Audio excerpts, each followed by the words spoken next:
नमस्कार दोस्तों, स्वागत है हमारे इस YouTube चैनल पर।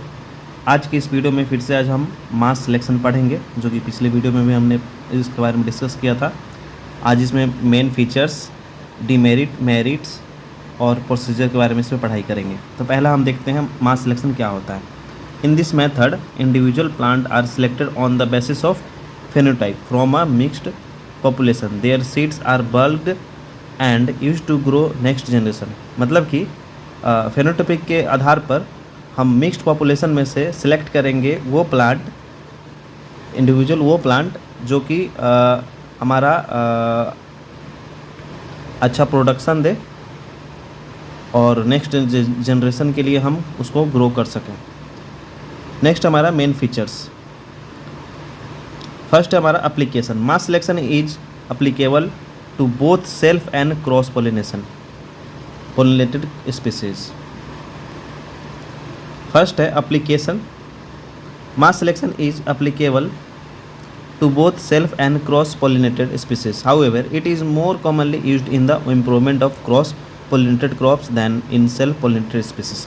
मतलब कि हम मास सिलेक्शन को सेल्फ और क्रॉस पोलिनेटेड क्रॉप में हम यूज करते हैं, लेकिन मोस्टली हम यूज करते हैं क्रॉस पोलिनेटेड प्लांट्स में। नेक्स्ट है हमारा genetic constitutions. In self pollinated crops a mass selected variety is homozygous but heterogeneous because it is mixture of several pure lines. In cross pollinated crops such varieties are mixture of homozygous and heterozygote and are heterogeneous because they consist of several homozygous and heterozygous genotypes. Next है adaptation. Mass selected varieties have wide adaptation and are more stable against environmental change due to heterogeneity, which provide better buffering capacity. Next है variations. They are composed of several pure lines in self-pollinated crops and of several homozygous and heterozygous genotypes in cross-pollinated crops. Next is selection. Plants are selected based on visual traits such as height, yield, disease resistance, etc. Common in crop like maize, sorghum and some self-pollinated cereals जैसे कि wheat and rice. Next, quality. Less uniform in the quality seed than pure line due to presence of heritable variations. Next है resistance. They are more resistant or tolerant to new diseases. Next है rugging. Periodic removal of off-type plants is essential to maintain the yield of mass selected varieties, uniform growth and yield. Rugging क्या होता है? जैसे कि हमारा of type जो plant होता है उसको हम रिमूव करते हैं अपने मेन फील्ड में से। जैसे यहाँ पे हम दिए हुए हैं एग्जांपल्स में plants that do not match the desired characteristics. Examples है colour, height, leaf shape, flowering time. ये मल्टी टाइम में हम रगिंग का हम रिमूव करते हैं, रगिंग करते हैं। जैसे कि before flowering to remove visual off types, जो हमें दिखाई देता है वो ऑफ टाइप, और एक दूसरा हमारा एट फ्लावरिंग टाइम में, फ्लावरिंग टाइम में हम करते हैं for traits like flower color or time of flowering. Next है at maturity time to check final plant characteristics. Next है हमारा types of mass selections. First positive mass selection and second negative mass selection. First अपना देख रहे हैं positive mass selection. When desirable plants are selected from a mixed population and their seeds are mixed together to grow further generation, it is referred to as a positive mass selection. इसका मतलब है mixed population में से desirable plants हम select करते हैं और उसका सीड सेलेक्ट करते हैं और उस नेक्स्ट जनरेशन के लिए हम ग्रो करते हैं, उसको बोलते हैं positive mass selection. This process is continued for several years. Generally old varieties और land races are used to as the base material for mass selections. Next है negative mass selection. When only undesirable of type of plants are removed from the field and rest are allowed to grow further, it is known as negative mass selection. मतलब कि जो undesirable plants होते हैं, मतलब कि of type जो plant होंगे उसको हम नेगेटिव मास सिलेक्शन बोलते हैं, और जो हमारा जो डिजायरेबल कैरेक्टर्स का होते हैं उसको हम पॉजिटिव बोलते हैं। The success of mass selection mainly depend on the three factors. First है variability in the base population, mode of inheritance of characters to be improved. Third है heritability of the character.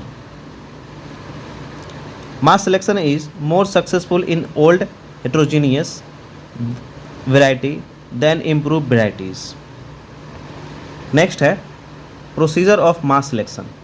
First year, an unimproved old variety or land races is used as a base population which is grown in a large plot. Then individual plants are selected on the basis of phenotype performance care for characters like height, maturity, disease resistance, productivity etc.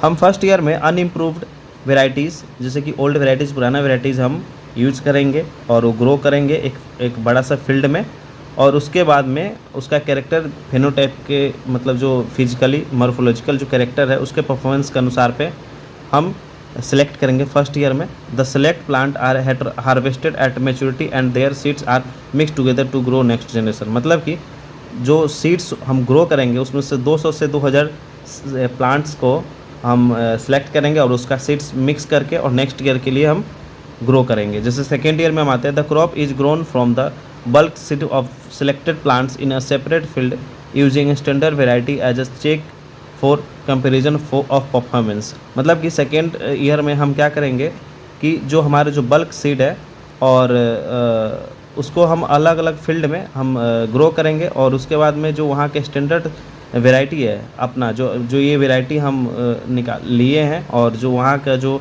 Check variety है मतलब कि वहाँ का जो higher production जो देती है उसके साथ में हम कंपेयर करेंगे दोनों का परफॉर्मेंस किसका ज़्यादा आ रहा है। थर्ड टू सिक्स्थ ईयर में हम the performance of bulk is evaluated for yield and adaptation in main field trial for 3 to 4 years using standards for comparison. 3 से 4 साल तक हम इसका ट्रायल करेंगे और उसके बाद में देखेंगे कि किसका ज़्यादा हमारे वैरायटी का ज़्यादा ये आ रहा है, यील्ड आ रहा है, या फिर जो वहाँ का लोकल वैरायटी है उसका यील्ड आ रहा है। उसके बाद में हम उसका कंपेरिजन करेंगे। 7th and 8th year the variety is released and named in 7th year and seed is multiplied. 7th year में हम क्या और 8th ईयर में करेंगे जो हमारा वैरायटी जैसे कि जो हम वैरायटी हम लगाए थे वो वैरायटी चेक वैरायटी से ज़्यादा परफॉर्मेंस देगा। जैसे कि हम कोई भी वैरायटी हम एक्स वैरायटी हम ग्रो कर रहे हैं अपना, और वाई वैरायटी वहाँ पे पहले से ग्रो हो रहा है और वो 40 किलो दे रहा है और हमारा 50 किलो दे रहा है, तो ये हम वैरायटी को रिकमेंड करेंगे और मल्टीप्लाइड करेंगे अलग अलग जगह पे हम, और फार्मर को हम डिस्ट्रीब्यूट कर देंगे। नेक्स्ट है merit and demerit. This is a good method for improvement of old varieties and land races. This is also used for the purification of improved varieties. Mass selected varieties are more stable in their performance than pure lines. Good protection against diseases. Mass selection is a simple and quick method of crop improvement. It takes about 8 years for the release of a new variety. Demerit में हम आते हैं, the selection is based on the phenotypic performance. In cross pollinated species there is no control on the pollination. In cross pollinated crop large number of plants have to be selected for bulking because small sample will lead to inbreeding depressions. In self-pollinated species, pure line selection is more effective than mass selection. Pure line selection leads to isolation of best line from a mixed or a heterogeneous population. Diagram के आधार पर हम देख लेते हैं। First year में हम grow करेंगे कुछ प्लांट्स को, वैरायटी को, जैसे कि एक्स वैरायटी को हम ग्रो करेंगे, ठीक है, और उसमें से हम सेलेक्ट करेंगे 200 से 2000 प्लांट्स को। किस आधार पर? फेनोटाइपिक सिमिलर के आधार पर, जैसे कि फेनोटाइप सिमिलर होना चाहिए और सुपीरियर होना चाहिए। जैसे कि अब हमारा हाइट हो गया, कलर हो गया, इस सब के आधार पर हम सिलेक्ट करेंगे और सुपीरियर होना चाहिए जो पुराने वाला वैरायटी है उससे। उसके बाद में हार्वेस्ट करेंगे सीड को हार्वेस्ट करेंगे प्लांट से और मिक्स कर देंगे सब सीड को एक साथ में। उसके बाद में सेकेंड ईयर में हम इसको ग्रो करेंगे इंडिविजुअल प्रोजनी और रिजेक्ट इन्फीरियर और लो सेग्रीगेटिंग प्रोजनीज। मतलब कि जो लो परफॉर्मेंस जो इसमें से जो देगा प्रोडक्शन, और उसके बाद में अलग अलग प्रोजनीज जो होंगे उसको हम रिजेक्ट कर देंगे। Bulk seeds from remaining progenies, शेष संतानों से बीज एकत्रित करेंगे। तीसरा हमारा थर्ड ईयर है। थर्ड ईयर में हम क्या करेंगे, प्रिलिमिनरी यील्ड ट्रायल करेंगे from bulked seed standard check are included. मतलब कि हम क्या करेंगे कि चेक वैरायटी के साथ में स्टैंडर्ड जो वैरायटी है उसके साथ में हम लोग लगाएंगे वैरायटी अपना जो हमारा एक्स है और वाई के साथ में लगाएंगे। और ये हम एक ईयर में करेंगे, एक ही जोन में करेंगे जहाँ पर हम ये ट्रायल लगा रहे हैं। इसको हम बोलते हैं इनिशियल एवेल्यूएशन ट्रायल। उसके बाद में इसमें से जो सुपीरियर होगा वो मल्टी लोकेशन ट्रायल्स के लिए हम भेजेंगे।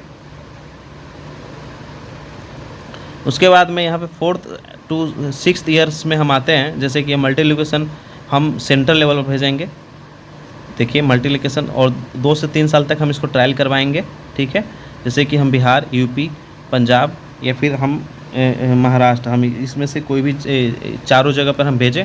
और उसके बाद में यहाँ का चेक वैरायटी, जैसे यहाँ का लोकल वैरायटी और जो किसी ने एक्स को जो जैसे कि हमने ये किया ग्रो किया है, इम्प्रूव्ड अपना जो नया वैरायटी हम बनाए हैं उस वैरायटी को हम इस जगह पे ग्रो करेंगे। दोनों एक ही जगह पे हम ग्रो करेंगे, उस लोकल वाला भी ये वाला भी, ठीक है।